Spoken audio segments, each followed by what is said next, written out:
Hello everyone and welcome back once again. आज फिर से एक लंबे स्पैन के बाद हम एक नया वीडियो अपलोड करने जा रहे हैं।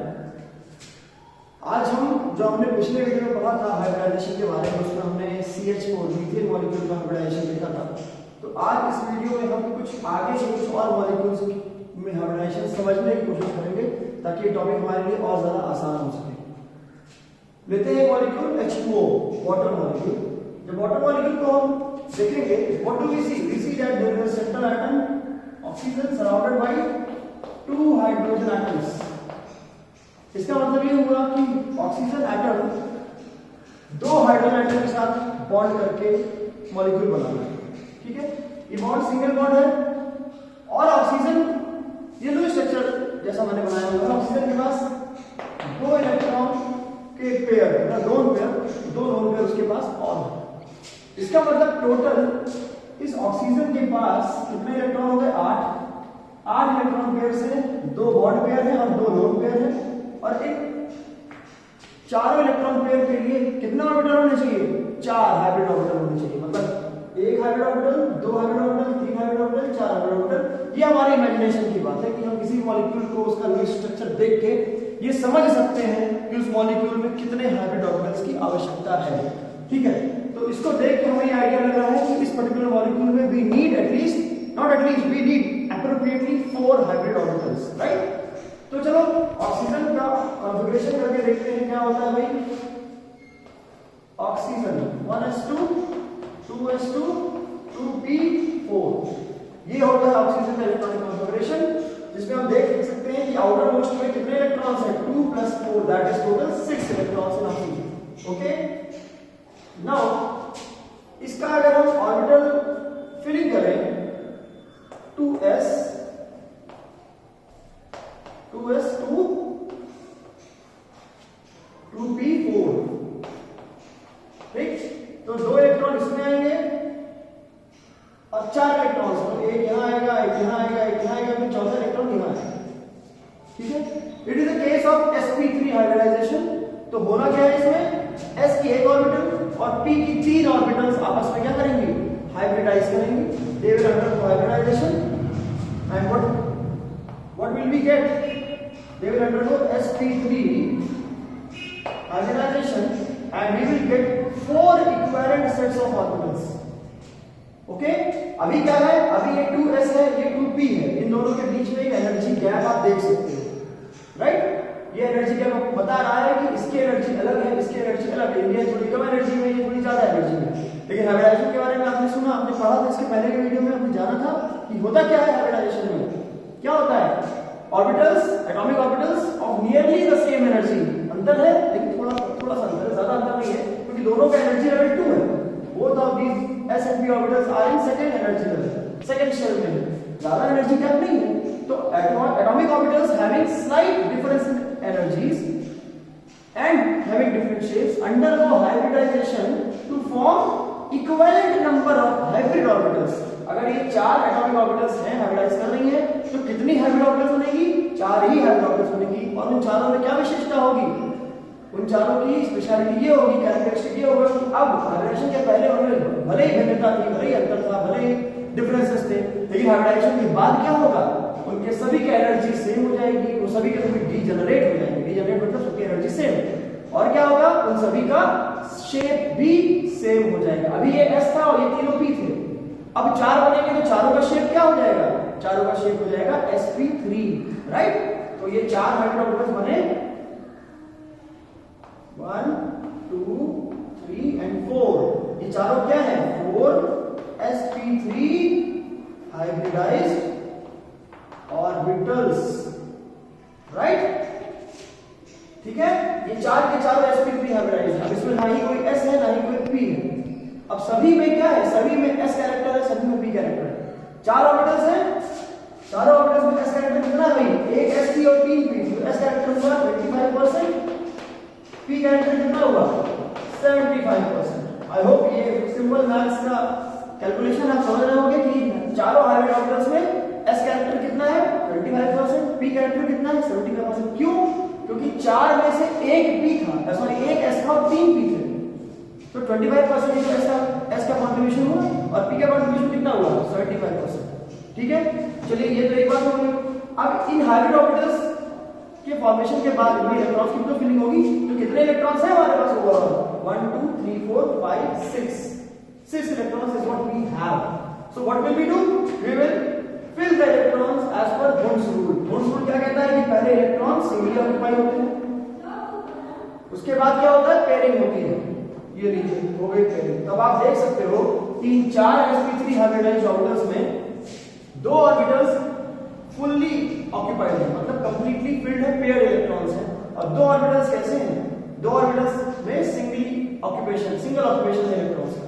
यही जो सिंगल ऑक्यूपेशन इलेक्ट्रॉन वाले ऑर्बिटल्स हैं, इन्हीं में हाइड्रोजन के इलेक्ट्रॉन्स क्या करेंगे? पेयरिंग करेंगे, जिससे कि सिग्मा बॉन्ड बनेगा। पेयरिंग होगी और बॉन्ड बनेगा और मॉलिक्यूल का फॉर्मेशन होगी। ये जो पहले से ही पेयर बन चुके हैं, ये कौन सी पेयर है? ये वो पेयर्स हैं जो लोन पेयर बना रहे हैं। ये है वो पेयर्स, समझ रहे हैं आप? तो जो हाइब्रिडाइजेशन के बाद इलेक्ट्रॉन पेयर्स पहले ही आ जाते हैं, वो होते हैं सेंट्रल एटम के लोन पेयर्स। और जो इलेक्ट्रॉन बाहर से दूसरे एटम के आके पेयरिंग करते हैं, मतलब अगर हाइड्रोजन है हमारे पास, तो हाइड्रोजन का कॉन्फ़िगरेशन क्या होता है? 1। कॉन्फ़िगरेशन कैसे लिखेंगे? 1s1। तो हाइड्रोजन एटम में एक ही इलेक्ट्रॉन है और कितने हाइड्रोजन एटम्स हैं? एक हाइड्रोजन एटम ये, दूसरा हाइड्रोजन एटम ये, दोनों का सेम कॉन्फ़िगरेशन होगा, दोनों में एक इलेक्ट्रॉन होंगे। तो वो दोनों क्या करेंगे? दोनों इलेक्ट्रॉन, ये हाइड्रोजन, एक हाइड्रोजन का ये इलेक्ट्रॉन है और ये दूसरे हाइड्रोजन का इलेक्ट्रॉन है, इन दोनों में क्या कर दी? पेयरिंग कर दी। और यहाँ पे क्या बन गया? इस पेयरिंग की वजह से ही सिग्मा बॉन्ड बना। ठीक है, तो ये आपका हाइब्रिडाइजेशन का सिंपल एक्सप्लेनेशन है, आप शायद समझ चुके हो। एस कैरेक्टर कितना, पी कैरेक्टर कितना, हाइब्रिडाइजेशन की क्या स्पेशलिटी है, क्या विशेषता है। 4 ऑर्बिटल्स हैं, 4 के चारों sp3 हाइब्रिडाइज्ड हैं। और जो इलेक्ट्रॉन्स पहले से ही पेयर हो गए हैं, वो कौन से इलेक्ट्रॉन्स हैं? वो लोन पेयर इलेक्ट्रॉन्स हैं।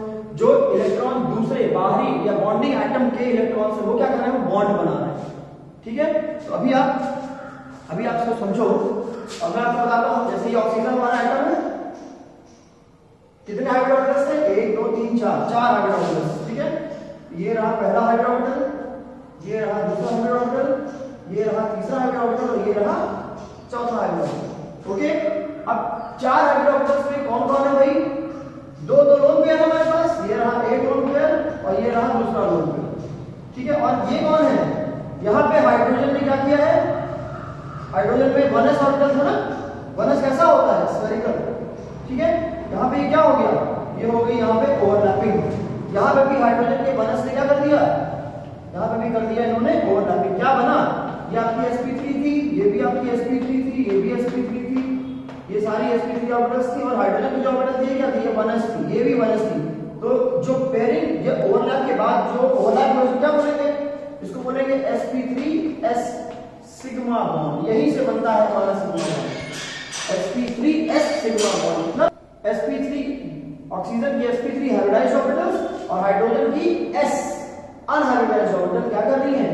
ओवरलैपिंग कर रही है। और इस ओवरलैपिंग से क्या बन रहा है? सिग्मा बॉन्ड बन रहा है। I hope you understand. बहुत ही आसान सा कॉन्सेप्ट है। और इस तरह की ज्योमेट्री जो बनती है, ये होता है, इसको कहते हैं tetrahedral geometry. Okay, tetrahedral geometry को ही क्या कहते हैं? पिरामिडल भी बोलते हैं। टेट्राहेड्रल ज्योमेट्री को ही पिरामिडल ज्योमेट्री भी बोलते हैं। ठीक है, और इसका शेप कैसा होता है? वाटर मॉलिक्यूल का शेप होता है, ये ऑक्सीजन एटम है, ये इसका एक लोन पेयर, ये इसका दूसरा लोन पेयर, ये हाइब्रिड ऑर्बिटल्स में है, और ये है इसका बॉन्ड। तो शेप कैसा हुआ? ये बेंड शेप का मॉलिक्यूल हुआ। Water is a bend shape molecule. और इसमें जो बॉन्ड एंगल होता है कितना होता है? 104.5 डिग्रीज का, 104.5 डिग्रीज का बॉन्ड एंगल होता है। So I hope this is a simple explanation of hybridization of H2O molecule. I want to explain you few more molecules. उसके लिए stay tuned. मैं अभी आपको बताता हूँ कि कुछ और molecules हैं, उनमें hybridization कैसे होगा। Stay tuned please. तो अगला molecule जिसका hybridization समझने की कोशिश करेंगे वो है अमोनिया molecule NH3। तो किसी का भी hybridization करने के पहले क्या करते हैं हम लोग? पहले उसका कोई स्ट्रक्चर बनाते हैं। अमोनिया, ये हाइड्रोजन और एक लोन। ठीक है, तो इसमें आप देखो कितने हाइब्रिडाइज्ड ऑर्बिटल्स की जरूरत है। आप खुद सोचिए, एक बॉन्ड पेयर, दूसरा बॉन्ड पेयर, तीसरा बॉन्ड पेयर। तो तीन तो इलेक्ट्रॉन पेयर ही हो गए, इन तीनों को एक एक ऑर्बिटल चाहिए हाइब्रिडाइज्ड, और एक हमारा बॉन्ड पेयर भी है। तो ओवरऑल कितना हाइब्रिडाइज्ड ऑर्बिटल चाहिए? 4 हाइब्रिडाइज्ड ऑर्बिटल्स आर रिक्वायर्ड। ठीक है, इस मॉलिक्यूल को। तो यहां से हमें आइडिया लग गया कि कौन सा हाइब्रिडाइजेशन है sp3 अमोनिया में sp3 हाइब्रिडाइजेशन। कौन कौन सा है इसका simple atom? Nitrogen. Configuration 1s2 2s2 2p3, right? 7 electrons 2p3, outer most में 2s 2p। ठीक है, तो ये बनाएंगे इसका मॉलिक्यूलर पिक्चर 2s और 2p। 2s में कितने इलेक्ट्रॉन्स हैं? 2, और 2p में कितने इलेक्ट्रॉन्स हैं? 3, 1 2 3। ठीक है, क्या होगा इन दोनों में? s की एक ऑर्बिटल, p की 3 orbitals. What will they undergo? They will undergo sp3 hybridisation. Alright, क्या बनेगा? We will get 4 equivalent sets of sp3 hybridized orbitals. How many electrons do we have? 1 2 3 4 5 electrons we have. क्या होगा? Moles rule के according इसमें electron fill करेंगे 1 2 3 4, और एक ये आया एंटी पैरेलल 5। तो टोटल लोन पेयर कितने होंगे इस मॉलिक्यूल में? एक लोन पेयर होगा इस हाइब्रिडाइज्ड ऑर्बिटल में, और बाकी 3 क्या है? 3 बनेंगे बॉन्ड पेयर। कहां से बनेंगे बॉन्ड पेयर? 3 हाइड्रोजन एटम्स हैं, है ना? 1 2 3, तीनों में कॉन्फिगरेशन होता है हाइड्रोजन का क्या? 1s1, right? तो 3 हाइड्रोजन एटम के एक इलेक्ट्रॉन यहां पे क्या करेंगे भाई? They will do pairing, and once the pairing is done, bond is formed. क्या बना है? sp3, कितनी? 4 sp3 hybridised orbitals are formed. Okay, तो ये हुआ इसका sp3 हाइब्रिडाइजेशन। किसका? अमोनिया मॉलिक्यूल का। इस 3 हाइब्रिडाइज्ड ऑर्बिटल्स में s कैरेक्टर कितना है? 25%, p कैरेक्टर कितना है? 75%। I hope you understand. इसकी जब हम ज्योमेट्री समझेंगे तो क्या बनेगा भाई? नाइट्रोजन कितने हाइब्रिडाइज्ड ऑर्बिटल्स हैं? 1 2 3 4, तो 1 2 3 and 4 sp3 hybridised orbitals. sp3 और वो क्या रहा है भाई इनमें? आप देखिए ध्यान से, एक है लोन पेयर, ये रहा आपका लोन पेयर, और बाकी 3 क्या है? हाइड्रोजन का 1s, हाइड्रोजन का 1s, हाइड्रोजन का 1s, और ये तीनों क्या कर रहे हैं? ओवरलैप। ठीक है, ओवरलैप। कौन सा ओवरलैप हो रहा है? sp3s सिग्मा बॉन्ड बनना है, sp3s सिग्मा बॉन्ड। ओके, ये हाइब्रिडाइजेशन हो गया इसका, और ज्योमेट्री आपके सामने वैसी आएगी। टेट्राहेड्रल ज्योमेट्री है, आप देख सकते हैं 4 हाइब्रिडाइज्ड ऑर्बिटल्स हैं। टेट्राहेड्रल ज्योमेट्री हुई है ना? Hydrogen lone pair H H H। Okay, simple, very easy. I hope it is very much understandable, very much clear to all of you कि अमोनिया में भी कैसा हाइब्रिडाइजेशन होगा। ऐसा अमोनिया में sp3 हाइब्रिडाइजेशन होगा, क्योंकि उसमें भी एक s और 3 p हाइब्रिडाइज्ड ऑर्बिटल्स इन्वॉल्वड है हाइब्रिडाइजेशन में। ठीक है, सो अभी हम देखते हैं इसके अलावा अगर हम sp3 के अलावा कोई हाइब्रिडाइजेशन देखते हैं तो वो कौन सा होगा, वो कैसा होगा? आइए let's see that also. So now we move forward towards sp2 hybridisation. sp2 hybridisation किसको बोलते हैं? जब एक s और 2 p एटॉमिक ऑर्बिटल्स क्या करें? हाइब्रिडाइज करें, और क्या बनाएं? sp2 हाइब्रिडाइज्ड ऑर्बिटल्स बनाएं। तो इस तरह के हाइब्रिडाइजेशन को क्या बोलते हैं? sp2 hybridisation. अभी हमें कहां देखने को मिलेगा? मैं ज्यादा एग्जांपल्स नहीं दूंगा, सिंपल एग्जांपल दूंगा ताकि आप उसको आसानी से समझ सकें। ठीक है, let us take a very simple example of C2H4। C2H4 मतलब ईथीन मॉलिक्यूल। ओके, C2H4 कितने कार्बन आइटम्स हैं? 2। लुईस स्ट्रक्चर इसका बना के रखते हैं पहले। C कार्बन में 4 इलेक्ट्रॉन होते हैं। ठीक है, तो ये 2 इलेक्ट्रॉन तो क्या कर रहे हैं भाई? बॉन्ड बना रहे हैं, और इधर के 2 इलेक्ट्रॉन क्या कर रहे हैं? हाइड्रोजन के साथ बॉन्ड बना रहे हैं। सेम इसके साथ भी होगा। ठीक है, ये कुछ इसका लुईस स्ट्रक्चर है। अब इस लुईस स्ट्रक्चर को देख के आप क्या अंदाजा लगा सकते हैं कि कौन सा हाइब्रिडाइजेशन है? सिंपल सी चीज है भाई, ये सिंगल बॉन्ड है सिग्मा, ये भी सिंगल बॉन्ड है सिग्मा, इस कार्बन की बात कर रहे हैं। और इस तरफ क्या है, एक डबल बॉन्ड का मतलब एक सिग्मा और एक पाई। मैंने आपको पहले बताया हुआ है कि हाइब्रिडाइजेशन या हाइब्रिड ऑर्बिटल्स में जो बॉन्ड बनते हैं वो होते हैं सिग्मा बॉन्ड। मतलब पाई बॉन्ड कभी भी हाइब्रिड ऑर्बिटल्स से नहीं बनते हैं। पाई बॉन्ड कैसे बनते हैं, पाई बॉन्ड बनते हैं अनहाइब्रिडाइज्ड ऑर्बिटल से। वो मैं आपको इस हाइब्रिडाइजेशन में बताऊंगा कि सिग्मा और पाई में डिफरेंस कैसे होता है, कैसे वो बॉन्ड्स अलग होते हैं। ठीक है, एक करके देखते हैं। पहले इस पर्टिकुलर कार्बन को देखते हैं। ये है हमारा single atom, atomic number 6, configuration 1s2 2s2 2p2। तो ये है सेकंड शेल हमारी, outermost shell second shell. 2s में कितने इलेक्ट्रॉन्स हैं, 2 इलेक्ट्रॉन्स हैं। और p में कितने इलेक्ट्रॉन्स हैं, 2p2 में 2 इलेक्ट्रॉन्स हैं। फिलिंग कर देते हैं इलेक्ट्रॉन्स की, 2s2 एंड 2p2, एक इलेक्ट्रॉन 2 इलेक्ट्रॉन। ओके, हमारी ये जो ऑर्बिटल है p की आखिरी वाली ऑर्बिटल वो वैकेंट है। ओके, क्या होगा इनमें, sp2 हाइब्रिडाइजेशन होगा, क्योंकि ये वैकेंट ऑर्बिटल है। इसका इस ऑर्बिटल का इस हाइब्रिडाइजेशन में कोई रोल नहीं है, इसलिए यहां पे क्या होगा, sp एक ऑर्बिटल और p की 2 ऑर्बिटल्स हाइब्रिडाइजेशन करेंगी।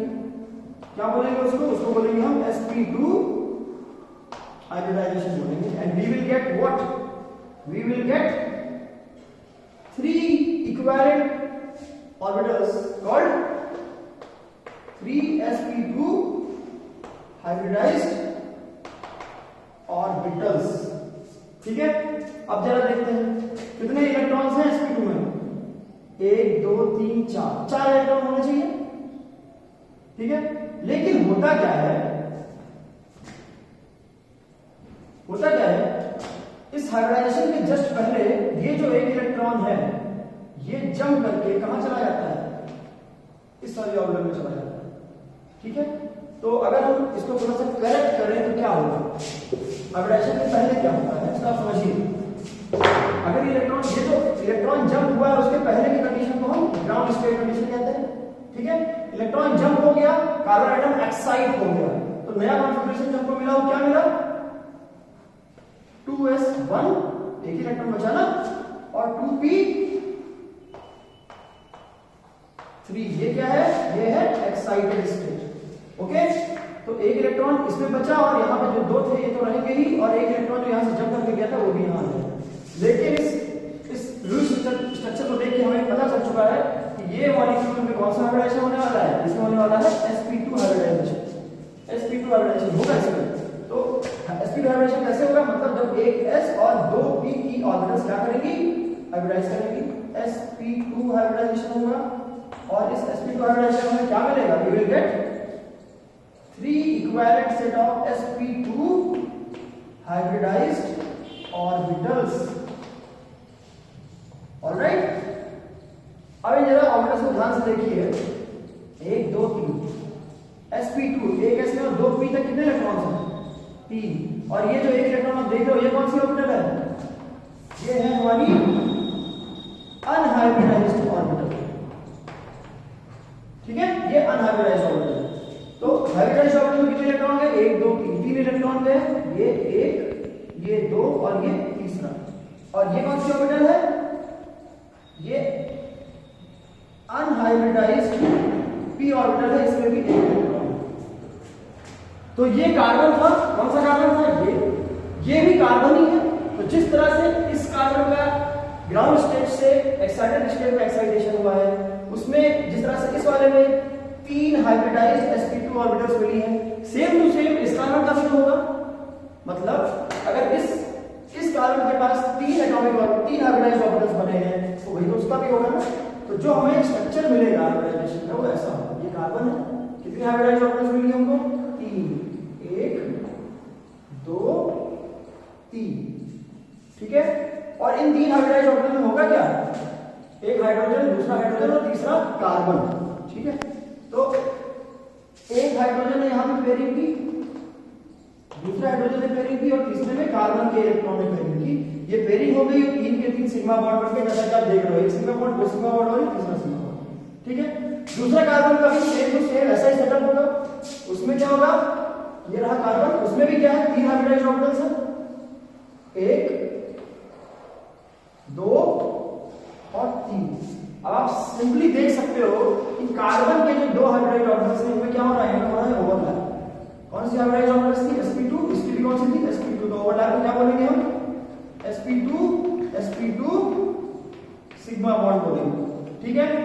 पे क्या हो रहा है, यहाँ पे हाइड्रोजन है 1s ऑर्बिटल, ये ओवरलैप कर रहा है, यहाँ भी वही है 1s ऑफ हाइड्रोजन, ये भी क्या कर रहा है, ये भी ओवरलैप कर रहा है।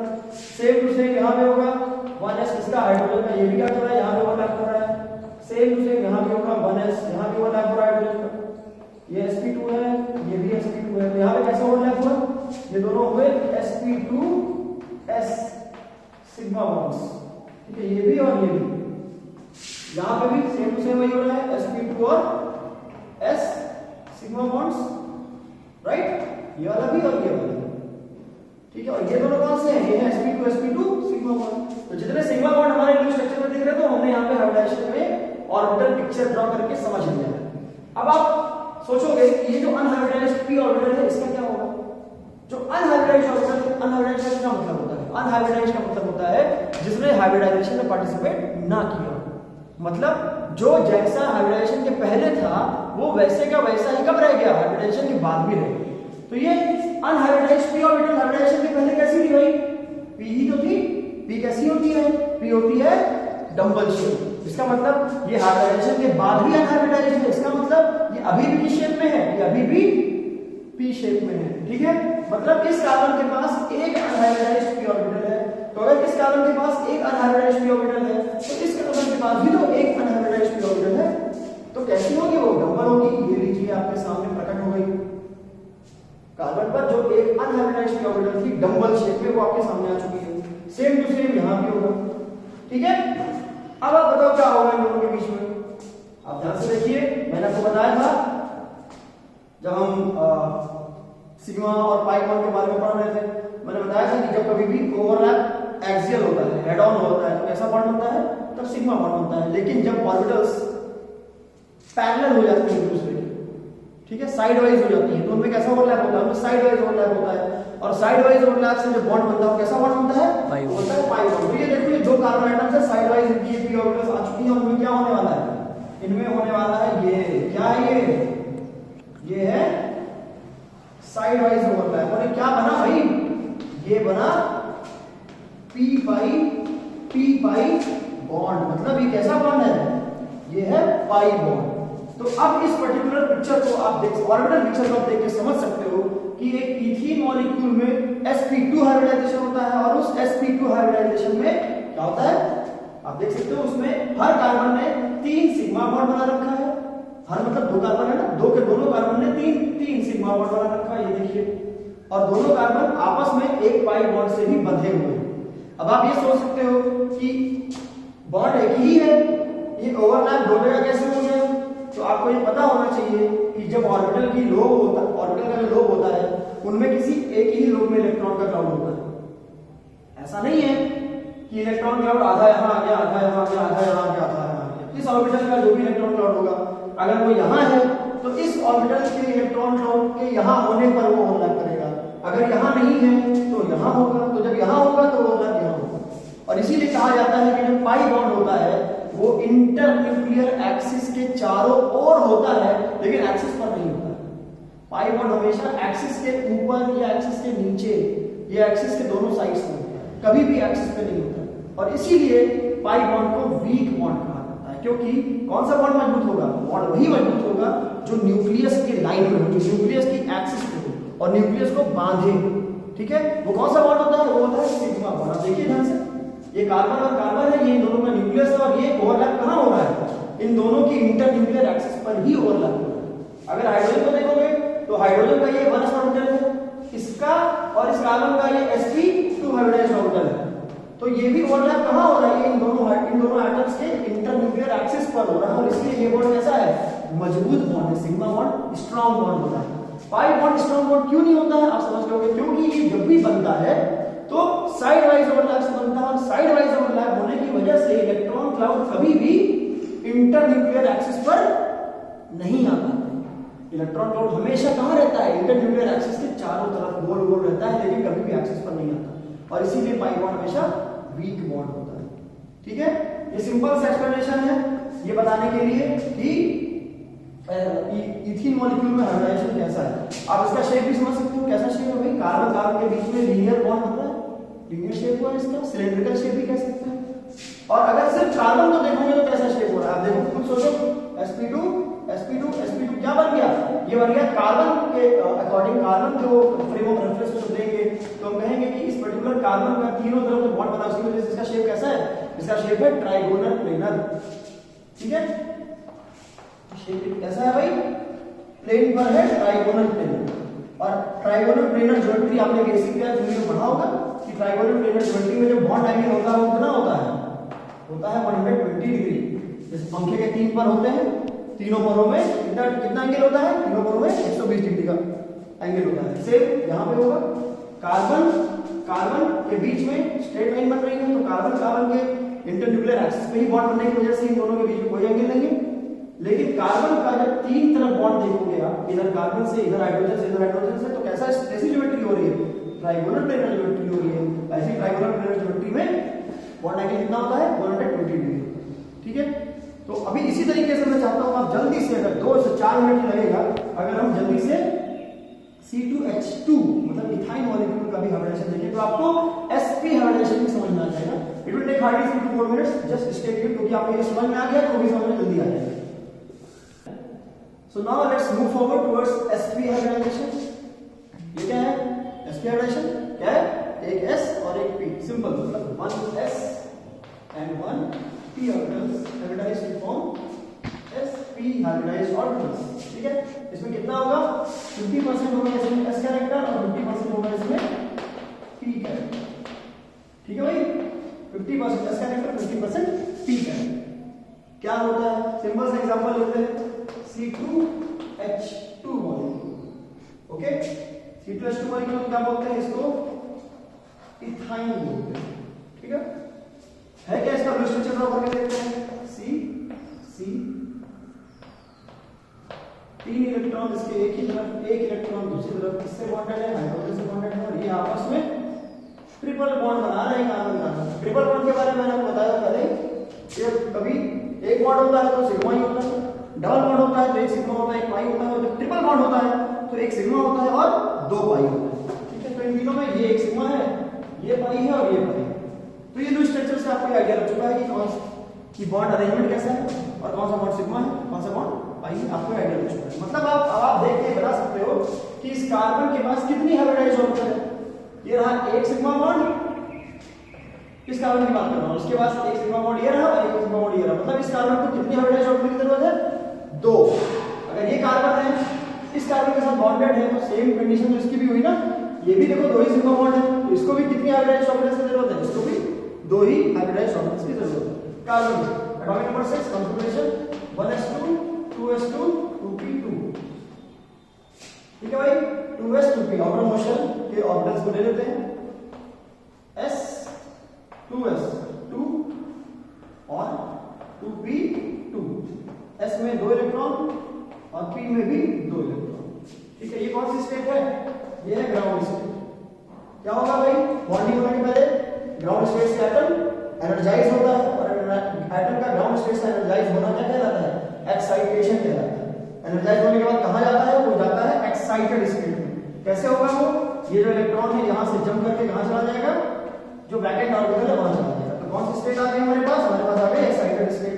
अब क्या हो गया कॉन्फिगरेशन, अब हो गया 2s1 एक इलेक्ट्रॉन और 2p में कितने आ गए, 2p में आ गए 3, 1 2 3।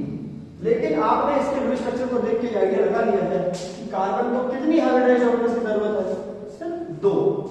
एक तरफ हाइड्रोजन के साथ सिग्मा बॉन्ड बनाने के लिए और एक तरफ कार्बन के साथ सिग्मा बॉन्ड बनाने के लिए। ठीक है, इसका मतलब यहां पर s और p यही दोनों ऑर्बिटल्स हाइब्रिडाइज करेंगे, मतलब ये एक रहेगी 2s और एक रहेगी 2p की, तीन में से कोई एक। कौन सा हाइब्रिडाइजेशन कहलाएगा, ये कहलाएगा sp हाइब्रिडाइजेशन। और हमें क्या मिलेगा, हमें मिलेगा 2 ऑर्बिटल्स का सेट sp, कितनी 2 sp हाइब्रिडाइज्ड ऑर्बिटल्स मिलेंगे। ठीक है, इन दोनों में क्या होगा, एक सिंगल इलेक्ट्रॉन इधर, एक सिंगल इलेक्ट्रॉन ये, और इनमें होगा क्या, एक तरफ हाइड्रोजन का इलेक्ट्रॉन पेयरिंग करेगा और एक तरफ दूसरे वाले कार्बन का इलेक्ट्रॉन पेयरिंग करेगा सिग्मा बॉन्ड बनाने के लिए। ठीक है, ये दोनों इलेक्ट्रॉन पेयर हो गए भाई आपस में, बॉन्ड हो गया। ठीक है, सिंपल। इसका जो ऑर्बिटल स्ट्रक्चर क्या मिलेगा, इधर कार्बन कितने इस कार्बन में कितने हाइब्रिडाइज्ड ऑर्बिटल्स? 2, एक ये रहा, दूसरा ये रहा। इस कार्बन में कितनी? 2, एक ये रहा, दूसरा ये रहा। यहाँ ओवरलैप हो गया। ये कौन सी ऑर्बिटल थी? sp। ये कौन सी थी? sp। कौन सा बॉन्ड बना? sp sigma bond. Sigma bond, ठीक है। ये कौन सी ऑर्बिटल है? sp। ये कौन सी ऑर्बिटल है? sp, ठीक है। और इधर क्या होगा? इधर हाइड्रोजन का 1s ओवरलैप करेगा, इधर भी हाइड्रोजन का 1s क्या करेगा? ओवरलैप करेगा। कौन सा बॉन्ड बना? कौन सा बॉन्ड बना? sp s सिग्मा बॉन्ड बना। यहां पे भी कौन सा बॉन्ड बना? sp s sigma. I hope you understand. Writing में ध्यान दीजिएगा, जो बोल रहा हूं उस पर ध्यान दीजिए, दिख रहा होगा, क्लियर हो जाएगा। राइटिंग तो निकलती है, मैं भी मानता हूं इस चीज को। sp s सिग्मा बॉन्ड यहां भी ये सिग्मा है। sp s sigma, okay. बिल्कुल जैसा सिनेरियो इस कार्बन का है वैसा ही सिनेरियो इस कार्बन का है। अब आप ध्यान से देखो, जब ये हाइब्रिडाइज्ड ऑर्बिटल 2 बनी तो ये 2 ऑर्बिटल कहां गई? ये दोनों कैसी है भाई? ये दोनों ऑर्बिटल्स कैसी रह गई? एक एक इलेक्ट्रॉन लिए हैं, दोनों कैसी हैं? ये दोनों हैं unhybridised p orbitals. Unhybridised p orbitals है, मतलब इनमें इनके डबल शेप में कोई बदलाव नहीं हुआ। हाइब्रिडाइजेशन के पहले भी ये डबल शेप की p ऑर्बिटल्स थी, हाइब्रिडाइजेशन के बाद भी ये डबल शेप p ऑर्बिटल्स है। मतलब इसके पास कितनी, इस कार्बन एटम के पास कितनी अनहाइब्रिडाइज्ड ऑर्बिटल्स है? 2, है ना। ये लो, एक डबल शेप लेट अस से y एक्सिस पे है और दूसरी ये z एक्सिस पे है। अगर ये वाला एक्सिस x है तो ये y एक्सिस हो गया, ये z एक्सिस हो गया। लेट अस अज्यूम दैट, ठीक है। सेम कंडीशन यहां भी आएगा, ये लो y एक्सिस और ये लो z एक्सिस। अब क्या होगा भाई? ये 2 अनहाइब्रिडाइज्ड ऑर्बिटल्स हैं, इन दोनों में ये दोनों कैसी हो गई? ये वाली इस वाले के पैरेलल हो गई है, तो इसका ओवरलैप ऐसा हो जाएगा, ऐसा हो जाएगा, ठीक है। और इस वाले का ओवरलैप इसके साथ हो जाएगा, ठीक है, दोनों साइड। और ये क्या बन गया? क्या बन गया बताइए? ये बन गया आपका p by bond. So this is a simple explanation of hybridization in ethyl molecule. If you have any doubt, please feel free to raise your doubt in the comment box. इसकी ज्योमेट्री आप देख समझ सकते हो। इस carbon का जितने भी बॉन्ड है सारे के सारे इंटरन्यूक्लियर एक्सिस पे, इसका मतलब ये मॉलिक्यूल कैसा मॉलिक्यूल है? ये मॉलिक्यूल है लीनियर। लीनियर मॉलिक्यूल में बॉन्ड एंगल कितना होता है? बॉन्ड एंगल होता है 180 डिग्री। ये जो बॉन्ड है कैसा बॉन्ड है भाई? ये देखो 180 डिग्री, 180 डिग्री, 180 डिग्री। जितने भी सिग्मा बॉन्ड्स हैं सभी के सभी एक ही इंटरन्यूक्लियर एक्सिस पे हैं, तो उनमें जो बॉन्ड एंगल होगा वो 180 डिग्री होगा, क्योंकि मॉलिक्यूल लीनियर मॉलिक्यूल, ठीक है। आई hope it is very much clear. मैंने sp3 हाइब्रिडाइजेशन, sp2 हाइब्रिडाइजेशन और sp हाइब्रिडाइजेशन आपको वीडियो में, इसी वीडियो में मैंने तीनों हाइब्रिडाइजेशन आपको एक्सप्लेन कर दिए हैं। अगले वीडियो में we will discuss about sp3d, sp3d2 and sp3d3 hybridizations by taking a single example of each. Okay, so stay tuned for that and take care. Thank you.